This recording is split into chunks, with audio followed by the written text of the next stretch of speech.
Hello guys, in this tutorial you will learn how you can make new messages in your WhatsApp group disappear on PC or laptop. For example, if you have created a new group and now you don't want messages that are sent by your group members to appear permanently in your group chat history, but to make them disappear after a specific time, like after an hour, day or week.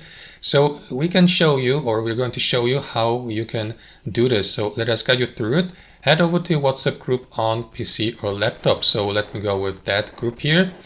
And you will need to access your group settings. To do that, click into these three dots in the top right corner and select disappearing messages from that menu.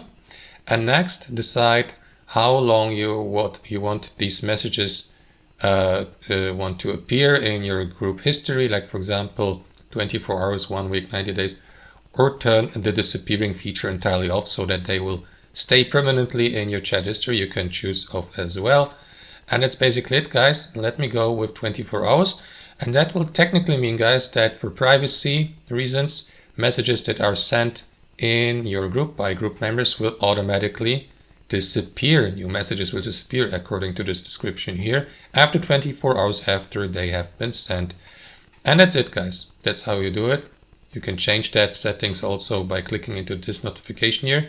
Thanks for watching, and I'll see you next time.